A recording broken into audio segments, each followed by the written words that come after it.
बिस्मिल्लाहिर्रहमानिर्रहीम। Once again welcome to my channel. सबसे पहले हमने कुछ बेसिक मॉडल्स पढ़े अमेज़ॉन के यूएसए मार्केट प्लेस के हवाले से। मॉडल्स सारों के लिए एक ही हैं, लेकिन हम यूएसए पे काम करेंगे, इस वजह से हम सब कुछ यूएसए के हवाले से ही डिस्कस कर रहे हैं। तो फिर उसके बाद हमने सेकंड नंबर पे एफबीए और एफबीएम की कॉन्सेप्ट क्लियर की। और आज इंशाल्लाह लेक्चर नंबर थर्ड में हम फाइनली हम होलसेल स्टार्ट करने वाले हैं। तो आज सिर्फ लास्ट थ्योरी की क्लास है। आज की थ्योरी की क्लास में हम सिर्फ यही सीखेंगे कि जब हम प्रोडक्ट हंटिंग करेंगे तो उसमें हम हमारा क्राइटेरिया क्या होगा और किन चीज़ों को मद्देनज़र रखते हुए हम एक प्रोडक्ट की सिलेक्शन करेंगे। तो हम यूएसए क्राइटेरिया स्टार्ट कर रहे हैं। सबसे पहले हमने देखा नंबर वन पे हमारे साथ है B S R 1 to 60,000 in last 90 days. सबसे पहले हमें ये पता होना चाहिए कि बी एस आर क्या है। B S R basically best seller rank होता है। जैसा कि हम अपनी डेली लाइफ में देखें, जो 18 स्केल को 19 कन्वर्ट हो जाता है, हम कहते हैं इसकी रैंक जो है वो ऊपर चली गई। और इसी तरह उस वो ओहदा हाई हो जाता है उसका जब उसकी रैंक हाई हो जाती है, 18 19 20 इस तरह 21। तो लेकिन अमेजोन में कंसेप्ट थोड़ा सा चेंज है। इसमें ऐसा होता है कि जहाँ पे वैल्यू डाउन चली जाती है वहाँ पे इसका रैंक हाई हो जाता है, ठीक है ना। और जहाँ पे वैल्यू जो है वो ज़्यादा होती है वहाँ पे रैंक कम होता है। ये बेसिकली ऐसे होता है कि एक प्रोडक्ट को एक कैटेगरी के लिहाज से एक नंबर दिया जाता है, उसका एक नंबर होता है। जिस तरह उसके सेल ज़्यादा बढ़ते जाते हैं उसका रैंक हाई होता जाता है, मतलब वो वन के करीब आता जाता है। जिसका रैंक जितना जिसका बीएसआर जितना वन के करीब होगा, इसका मतलब है इसकी सेल बहुत ज़्यादा है, ठीक है ना। जैसे कि हम कहेंगे कि क्लास में जिसके सबसे ज़्यादा नंबर होते हैं उसकी फर्स्ट पोजीशन होती है, जिसके उससे कम होते हैं उसकी सेकंड नंबर पर होती है। बेसिकली ये बिल्कुल ऐसे ही होता है, जिसकी सेल सबसे ज़्यादा होती है वो नंबर वन पे होता है, जिसकी सेल उससे कम होती है वो नंबर टू पे, इसी तरह सेल जिसकी उससे कम होती है वो नंबर थ्री पे। इसी तरह इसकी रैंकिंग होती है कैटेगरी वाइज। तो मतलब जिसकी सेल सबसे ज़्यादा होती है उसकी रैंकिंग सबसे हाई होगी, मतलब वैल्यू बहुत कम होगी, वन के करीब होगी। नंबर टू पे हमारे साथ है रिव्यूज़। ये हमने डिस्कस किया कि best seller rank B S R 1 to 60,000 होना चाहिए। अगर हम यूएसए मार्केट में अपने लिए प्रोडक्ट सर्च करेंगे तो उसका बी एस आर मिनिमम 1 होना चाहिए और मैक्सिमम 60,000 होना चाहिए, इससे ज़्यादा नहीं होना चाहिए। तो इसका अगर इससे ज़्यादा होगा तो इसका मतलब कि ये हमारे क्राइटेरिया के मुताबिक नहीं है, मतलब इसकी सेल इतनी नहीं है जो हमारे लिए चाहिए। तो नंबर टू पे है हमारे साथ रिव्यूज। एटलीस्ट 100 रिव्यूज होने चाहिए, अबाव 100 होने चाहिए।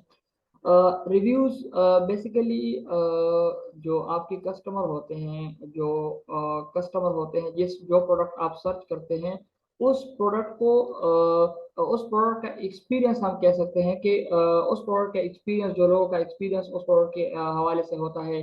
तो जब लोग प्रोडक्ट खरीद लेते हैं तो उसको इस्तेमाल करते हैं, फिर उसके पीछे जो है उस पर कमेंट करते हैं, या गुड कमेंट या बैड कमेंट, ये रिव्यूज होते हैं।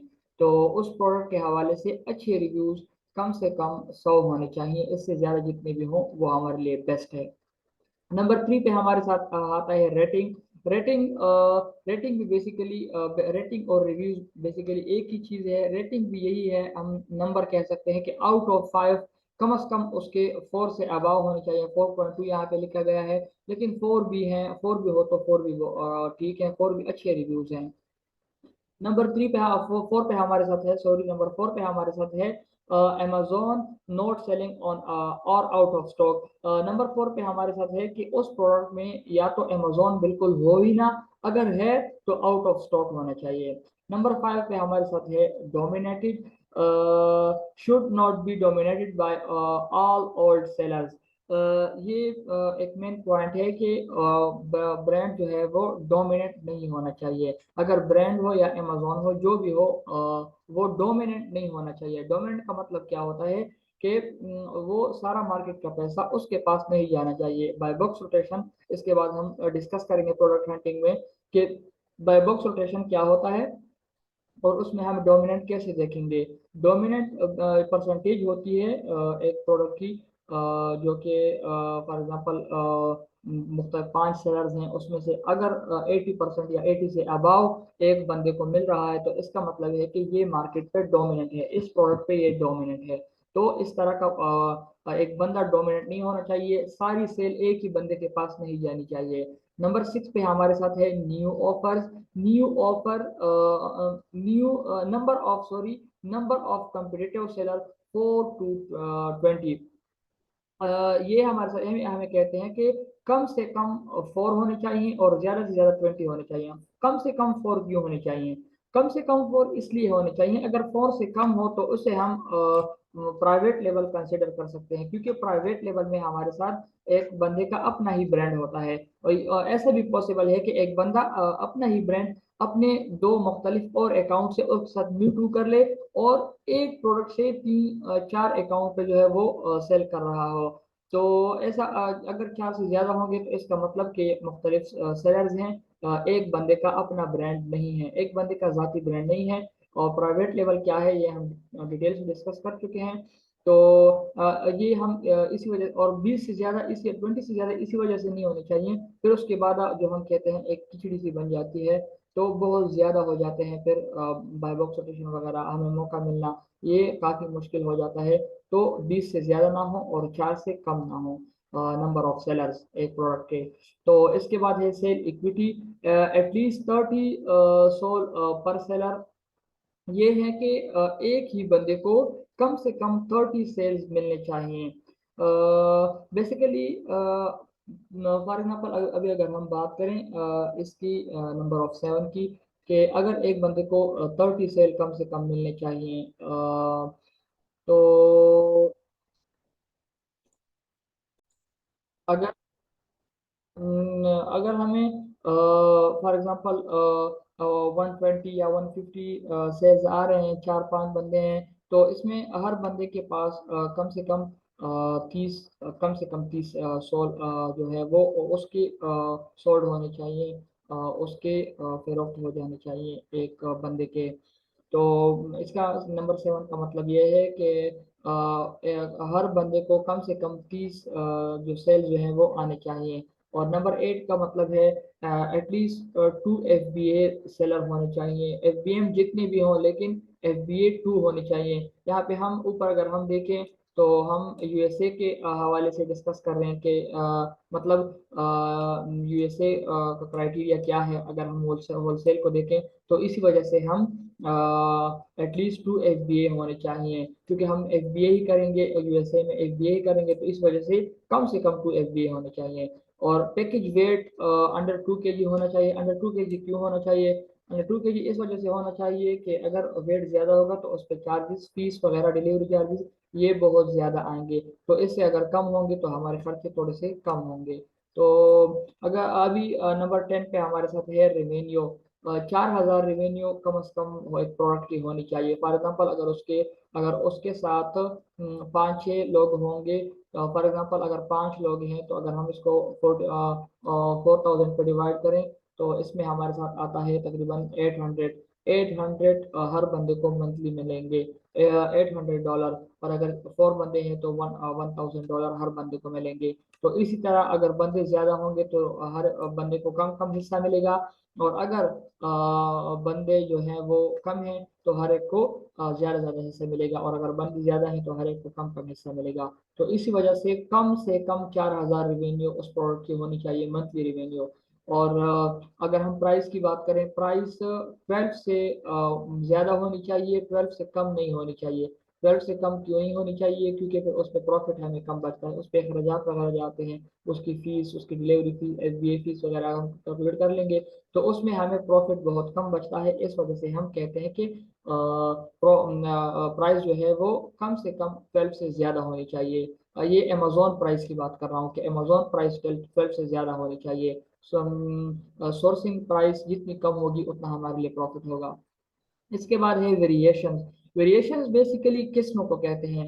किस में साइज के लिहाज से भी हो सकती हैं, कलर के लिहाज से भी हो सकती हैं। फॉर एग्जांपल अगर हमारे साथ एक प्रोडक्ट है, उसकी 4 वेरिएशन है, 5 वेरिएशन है कलर के लिहाज से, पिंक है, ब्लू है, येलो है, वाइट है, ब्लैक है, मुख्तलिफ कलर्स हैं। और इसी तरह साइजिंग में भी हो सकती हैं, साइजिंग स्मॉल है, लार्ज है, और जितने भी साइजेस वगैरह हैं, एक्स्ट्रा लार्ज वगैरह हैं, इसी तरह ये इसकी वेरिएशन हैं। वेरिएशन 4 से ज़्यादा नहीं होनी चाहिए। वेरिएशन 4 से ज़्यादा इस वजह से नहीं होनी चाहिए, फिर मैनेज करना काफ़ी मुश्किल हो जाता है। अगर हम 4-5 वेरिएशन लेकर आएंगे और हमारी सेल एक ही वेरिएशन की हो रही है, और या 2-3 की हो रही है, 1-2 की नहीं हो रही, लेकिन वो हमें अपने साथ जो है वो रखने पड़ते हैं, क्योंकि अभी अगर कोई आएगा प्रोडक्ट सिलेक्शन करेगा और उसको फॉर एग्जांपल ब्लैक के बजाय वाइट पसंद आ गई, वाइट के बजाय ब्लैक पसंद आ गई, जो भी उसे पसंद आ सकती है, तो मतलब इसको इन सिंपल वर्ड्स मैनेज करना काफ़ी मुश्किल हो जाता है कि वाइट ज़्यादा सेल हो रही है या ब्लैक ज़्यादा सेल हो रही है, कभी वाइट हो रही है, कभी से रेड हो रही है। तो इनको वेरिएशन को मैनेज करना काफ़ी मुश्किल हो जाता है। हम उन प्रोडक्ट को देखेंगे जिनकी वेरिएशन हो ही ना, अगर हो 4 से ज़्यादा ना हो। इसके बाद हम डिस्कस करेंगे नंबर 13।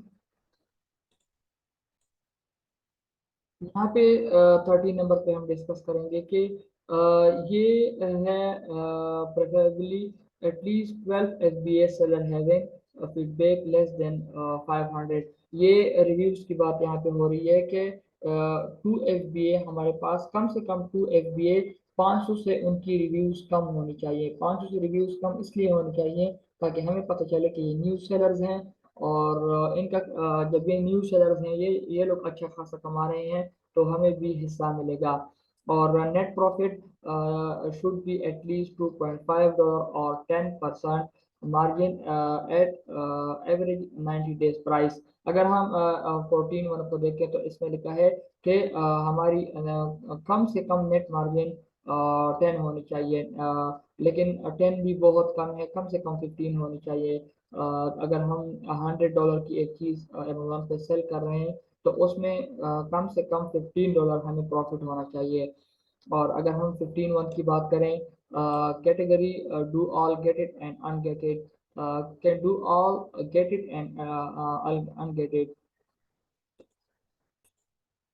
कि हम अनगेटेड कैटेगरी भी कर सकते हैं, गेटेड कैटेगरी भी कर सकते हैं। गेटेड और अनगेटेड कैटेगरीज क्या होती हैं? गेटेड कैटेगरीज वो होती हैं जो हम डायरेक्टली सेल नहीं कर सकते, उनके लिए हमें अप्रूवल्स की ज़रूरत होती है। और अनगेटेड कैटेगरीज वो होती हैं जिनके लिए हमें अप्रूवल की ज़रूरत नहीं होती। ओपन लिस्ट प्रोडक्ट जो होते हैं, ओपन लिस्ट जो कैटेगरीज वगैरह, बास कैटेगरीज और अनगेटेड हैं, लेकिन उनमें भी गेटेड प्रोडक्ट वगैरह होते हैं। तो इंशाल्लाह ये आगे हम जाके तफसील से डिस्कस करेंगे। और लास्ट वन है कि over size and fragile product. तो मतलब ओवर साइज प्रोडक्ट हम सेलेक्ट नहीं करेंगे। अगर ओवर साइज प्रोडक्ट हम सेलेक्ट करेंगे तो उसमें खर्चा वगैरह, उस पर डिलीवरी का अमेजोन फी वगैरह ज़्यादा आएगी। और लास्ट वन कि टूटने वाली चीज़ ना हो, ऐसी प्रोडक्ट हमारे साथ ना हो कि जो टूटे। टूटने वाली चीज़ इस वजह से नहीं होनी चाहिए कि अगर फॉर एग्जांपल हम ग्लास की प्रोडक्ट हम सेलेक्ट करेंगे और वो डिलीवरी के टाइम टूट गई, तो ये हमारा नुकसान है। तो इसी वजह से हम ऐसे प्रोडक्ट को सेलेक्ट नहीं करेंगे। ग्लासेस वगैरह हो गई, ये ग्लास के प्रोडक्ट वगैरह हो गए, जितने भी हैं शीशे वगैरह के, तो हम इनकी सिलेक्शन नहीं करेंगे।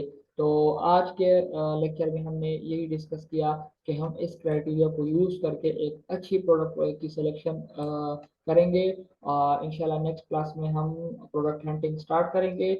और आज की क्लास में प्रोडक्ट हंटिंग की बेसिक जो स्टार्ट थी वो यही थी कि हम एक प्रोडक्ट को जब सेलेक्ट करेंगे तो उसमें क्या क्या खूबियाँ होनी चाहिए। तो ये 16 पॉइंट हमने पढ़े। अगर किसी को कोई क्वेश्चन है तो कमेंट बॉक्स में पूछ सकते हैं इंशाल्लाह। और आज के लिए इतना ही काफ़ी है, मुझे इजाज़त दें। अल्लाह हाफिज़।